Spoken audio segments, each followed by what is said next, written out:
La première chose que vous devez savoir quand vous commencez à trader, c'est ça. Vous avez des devises qui sont les devises d'origine, ça.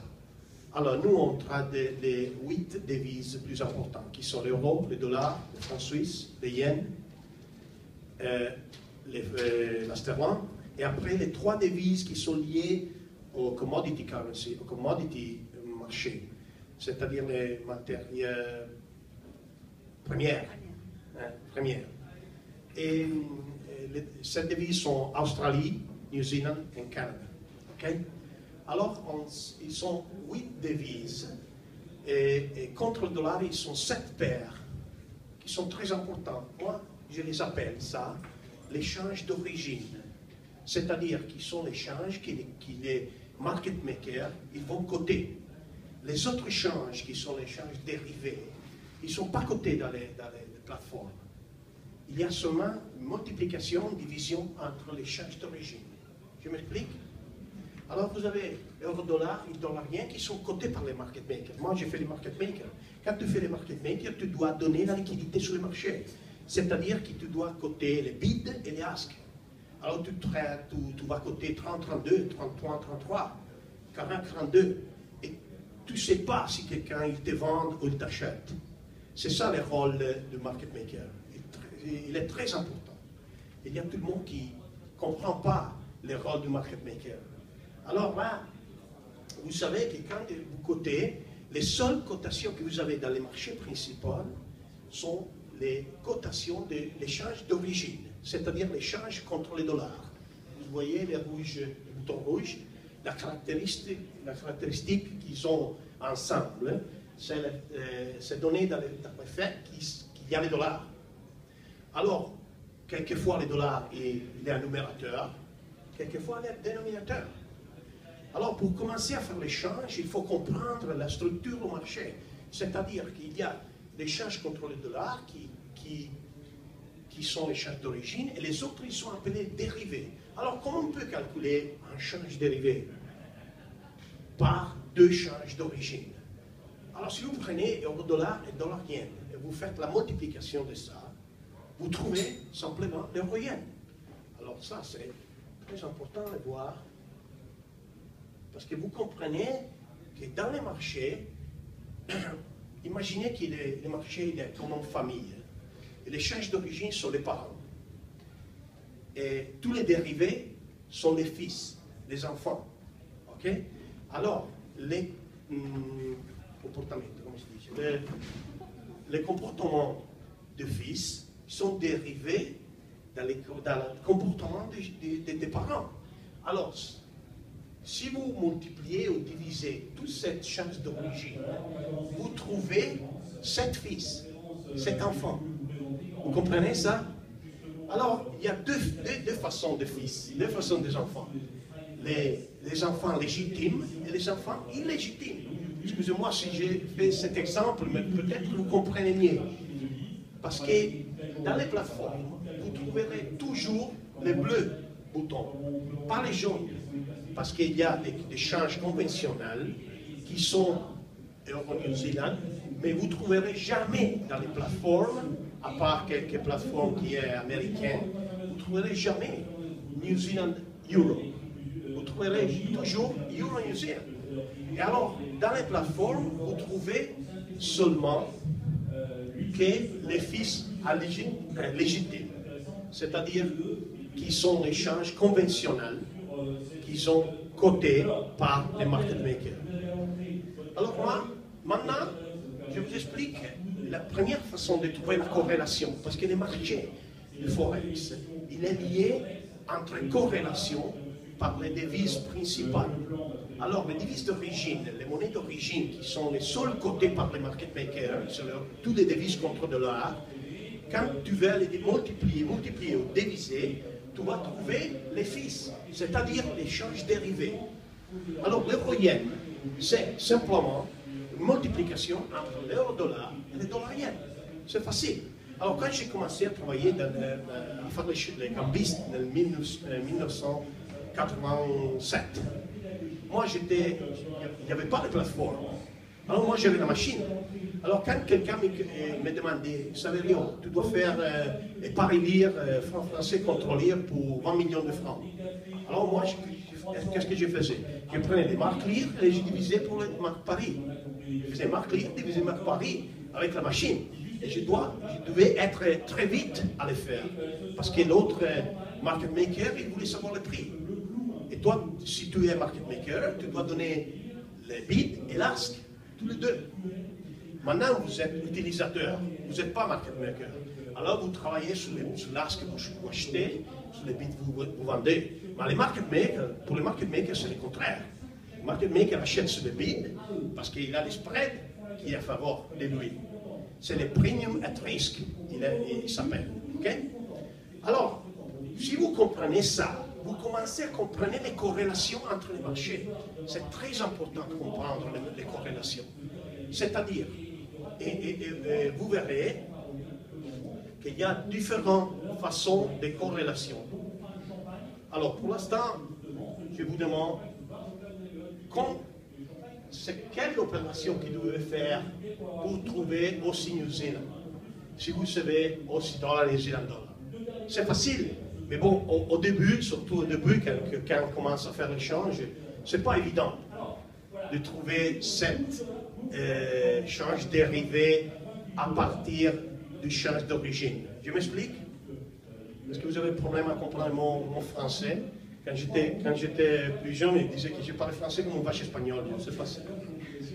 Il fait rire un petit peu. Mais bon, de toute façon, je cherche de faire un moins erreur possible. Excusez-moi, je le fais pour respect à vous. Je pouvais faire en anglais, mais je cherche de le faire parce que pour moi, quand il faut aller à l'étranger, il faut apprendre la culture, la langue. J'ai vécu 2 ans à Paris et je me rappelle Paris, super ville, super pays.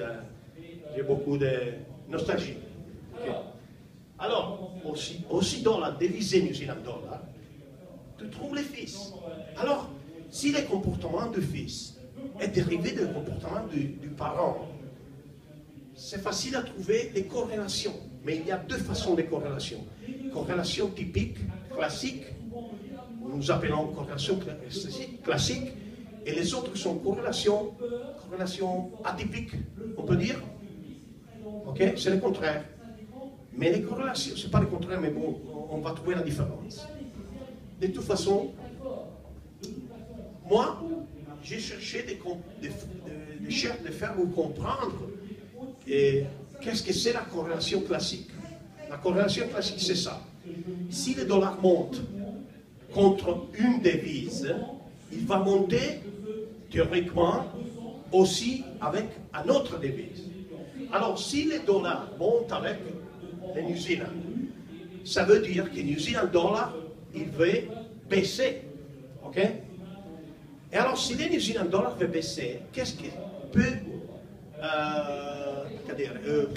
qu'est-ce que ça passe? OK, arriver. Qu'est-ce qui peut arriver sur les Australian dollars versus contre les dollars? Il veut baisser aussi. Il y a une corrélation directe.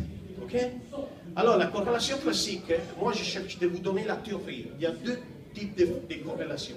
La corrélation classique et la corrélation atypique. La corrélation classique, c'est la suivante. Si le dollar monte contre une devise, il monte aussi contre une autre devise. Si le dollar baisse contre une devise, il va baisser aussi contre une autre devise. Ça, c'est la première chose, c'est la théorie. C'est normal que c'est la théorie, et peut-être dans la réalité, il va passer des choses différentes. Mais nous, on doit connaître la théorie pour comprendre que ça ne passe pas la même chose dans la réalité. On comprend les raisons. OK? Mais il faut savoir la théorie. Et moi, j'ai théorisé ça. Mais avant, je l'ai fait dans les marchés réels.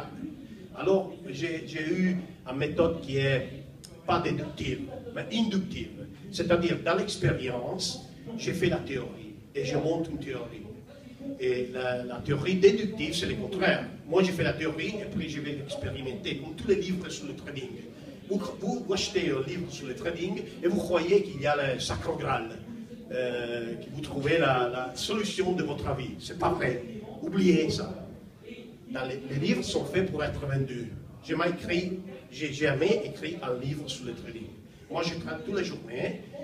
Quand j'étais market maker sur la Swiss Bank Corporation, je faisais 600 trades par jour. Maintenant, je les fais 10. Parce que plus tu deviens vieux, moins tu as l'Alzheimer pour faire du clic toute la journée. Okay? Alors, il faut chercher de travailler sur les plus longues périodes. Mais je fais 10, 15 trades par jour maintenant. Parce que je cherche les 30, 40 points. Avant, je cherchais les 5, 4 pips. Okay? Maintenant, ça ne sert à rien.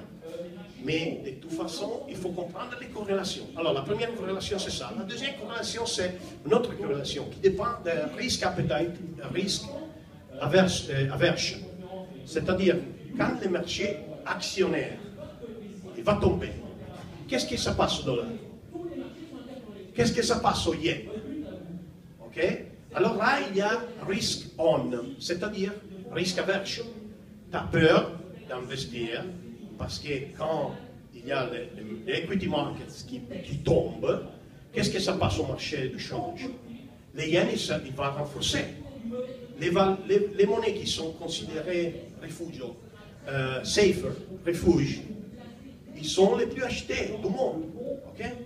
Alors, quelles sont ces devises? Les yens, les francs suisses et, je ne sais pas, quelquefois les dollars, quelquefois l'euro. Là, ça dépend, c'est quelle la monnaie qui est plus refuge de l'autre dans cette circonstance, dans cette période. Alors, dans cette période, si le marché actionnaire va tomber, qu'est-ce que ça passe sur le dollar? Il monte. Parce que dans cette période, l'euro, il est plus monnaie refuge du dollar. Et c'est quel la discriminant qui va à considérer une devise refuge ou une devise d'investissement? C'est les taux d'intérêt. Alors, c'est une devise en taux d'intérêt haut, il est en devise d'investissement. Tu vas acheter parce que tu as de bons rendement, excusez-moi, tu as de bons rendements. Alors, tu vas acheter l'Aussie dollar, tu vas acheter le New Zealand dollar parce que tu vas gagner beaucoup d'argent. Il y a 2 jours, la Banque nationale, la RBNZ, Reserve Bank of New Zealand, il a monté les taux d'intérêt aux 3%. Alors, le New Zealand dollar, qu'est-ce qu'il a fait? Il est monté à la hausse, il a fait 50 points dans 2 minutes. Pourquoi tous les investisseurs ont compris que la Banque nationale elle va augmenter les taux pendant le temps parce que l'économie est en train de monter. Okay? Alors tu dois diviser entre devise d'investissement et devise refuge. Et une devise devient refuge quand il a les taux d'intérêt qui sont à 0 ou à peu près à côté du 0, comme l'euro, comme les yens, comme les francs suisses. Alors, quand il y a les marchés actionnaires et la bourse qui tombe, tout le monde il va acheter les devises qui ont taux d'intérêt 0. Pourquoi? Parce que pendant les périodes qui sont normales, tout le monde va les vendre. Parce qu'ils cherchent de gagner sur le différentiel d'intérêt. Alors, quand il y a les marchés qui montent, qu'il y a l'inflation qui monte, qu'il y a les GDP qui montent et tout ça, tous les investisseurs, ils cherchent rendement. Et ils vont acheter les devises qui sont en taux d'intérêt plus haut. Ils vont vendre les devises qui sont des devises refuges, qui ne donnent rien. Et ils vont se financer dans les devises qui rendent rien. OK? Et quand il y a les bourses qui tombent, tout d'un coup, vous avez flight to quality. Vous avez jamais entendu cette mot? Flight to quality, ça veut dire que tout le monde va acheter derrière qu'est-ce qu'il a vendu avant. Il faut courir, il faut être vite. Autrement, les marchés qui montent tout doucement, ils tombent avec une vitesse incroyable. Okay? Alors là, il faut commencer à penser à quoi? À les devises qui sont plus ou moins vite. Alors, je vous explique une chose. Moi, j'ai dévisé les devises principaux, c'est-à-dire les devises d'origine, lesquelles qui sont contre dollar, les boutons rouges, euro dollar, New Zealand dollar, Aussie dollar, dollar Canada, sterling, cable, vous savez, cable, c'est sterling contre dollar. Hein? Toutes ces devises, ils ont différentes vitesses, théoriquement. Je vous demande une chose. Pour vous, c'est plus vite New Zealand dollar ou c'est plus vite euro dollar? C'est-à-dire, la vitesse d'une devise dépend de la liquidité et volatilité. Ils ont une relation inverse. La liquidité, c'est-à-dire combien de volume il y a dedans cette paire. La volatilité, c'est la qualité de volume. Alors, vous pensez que l'euro-dollar est plus liquide que le New Zealand dollar ou non? Il y a plus de volume sur l'euro-dollar ou il y a plus de volume sur le New Zealand dollar? Euro-dollar. Parce que l'euro-dollar, c'est la relation entre deux économies, l'Europe et les États-Unis, qui sont très liées et ils ont beaucoup de personnes, okay? Beaucoup d'investisseurs. Par contre, New Zealand dollar, New Zealand est un pays qui a 4 millions d'habitants. 4 millions. Et il y a des volumes sur le New Zealand dollar qui, par rapport au numéro d'habitants, il est énorme. Il y a 2% de volume dans le monde. Tous les jours, ils sont faits sur le New Zealand dollar. Et ils sont 4 millions de personnes.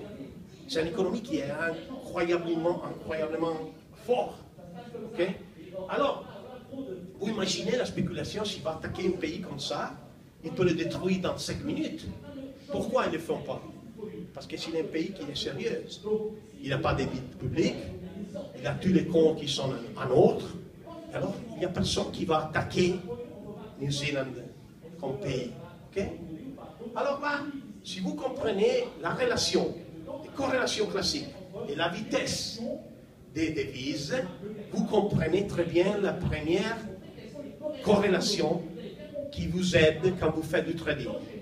Alors, par exemple, si New Zealand dollar va monter, et va monter 0,20%, 20 pips, disons qu'il monte 20 pips. L'euro-dollar, combien il monte? La corrélation classique, il nous dit que si le New Zealand dollar va monter, la corrélation classique, il nous dit que l'euro-dollar va monter aussi. Alors, si le New Zealand dollar va monter beaucoup, l'euro-dollar il va monter moins. Ok? Parce qu'il est, théoriquement, il est plus liquide. Et il bouge comme un éléphant. L'autre, il bouge comme une gazelle. Très vite.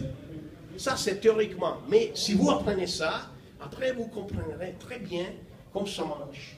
Alors, l'euro New Zealand, qui c'est le fils, comment il a calculé ça? Euro-dollar divisé New Zealand dollar. Alors, si vous divisez quelque chose qui monte pas trop, divisé quelque chose qui monte beaucoup, les fils, c'est quelque chose qui descend.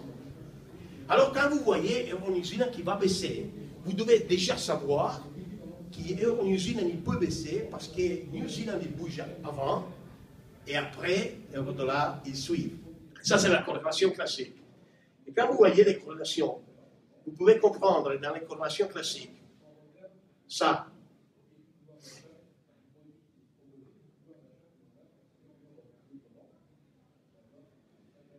Si le dollar va monter, pour corrélation classique, dollar-yen, il devrait descendre. Parce que si le dollar baisse contre sterling, théoriquement, il devrait baisser contre yen.